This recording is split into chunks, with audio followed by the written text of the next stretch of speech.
This is Tallulah and this is my vlog. Welcome, hope you're sitting comfortably wherever this may find you. That is the joy of the World Wide Web. You may be in a hut somewhere or you may be in a castle. Wherever you are, relax, hope you're not wearing Crocs, and we shall begin. Now, this week is a question that Daniel Lessard, I hope I'm pronouncing that right. You are, if you're listening, Daniel, watching, you are from Montreal. Now, I don't know whether that means that you say the Lessard or Lessard. So I shall give you them both, because far be it from me to butcher your surname, that shall not do. So anyway, listen. Now Daniel had a question about how to eat a tall sandwich. And this was a very good question. You know, I'm 5'3" and I've never eaten a sandwich taller than me. And I don't suggest trying, obviously. That would be a feat beyond us all, I'm sure. I did look up a couple of things, Daniel, because you may be interested to know.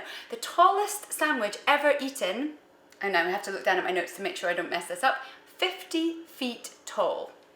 That was in Kerala in India, and I think that was 2006, and you can Google that because that's a straight up fact. And obviously, I don't know whether they ate that, but they for sure made that. Now, I've been looking this up, investigating, because it's something that's baffled me a long time. Because my mouth isn't that big, to be honest, and to handle a sandwich of magnitude, it can be a daunting task. So I researched the tall sandwich and what to do, and there's a woman in a deli, and I think it's the Carnegie Deli in New York, because listen, those of you who are not in New York maybe have not been aware, but New York do big sandwiches. They just do. They straight up, they do the deli, and they do half a chicken or something in between two meager bits of bread, and somehow you're meant to manage that. I mean, it's a challenge. It's worth going to New York just to look at a sandwich shop.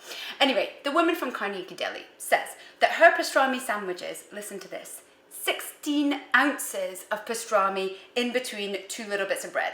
So obviously that's massive. That's a challenging, fretful thing. And she says what people do when they order that in general, right? They look at it, and I love that she said looked at it, because I really imagine people basically just sort of stare, maybe even going white looking at it, because it's not your normal sandwich you would buy in a little, supermarket or something. And then they inevitably photograph it, and then they try to take a mouthful of it, but obviously they can't. Pastrami goes everywhere, mustard, it's not a good look, darling. And so then they resort to using a knife and fork. And she says the very serious warning of be careful you do not get lockjaw.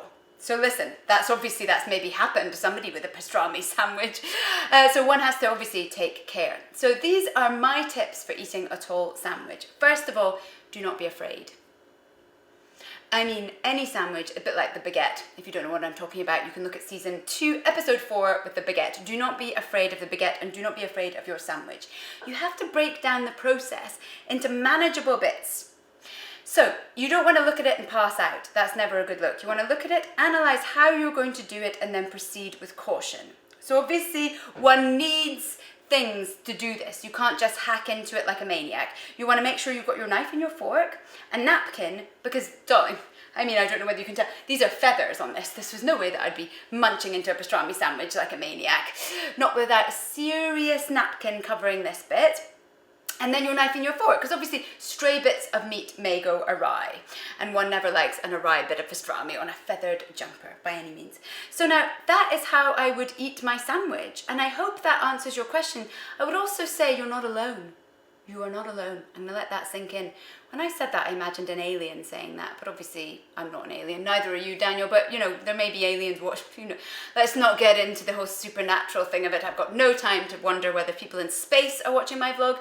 But the thing is, darling, just take it in. Sir Ranulph Fiennes, when he climbed Mount Everest, only managed on his third time, because his first 2 times he got so overwhelmed by the magnitude of it, he couldn't manage it. And the third time he did manage it, because he took it and went to base camp 1, then the second camp, then took it basically in small chunks. And that is how I would model the very serious, tricky challenge really of eating a tall sandwich. If anyone else has any questions, please put them in the comments below, and I shall see you next week.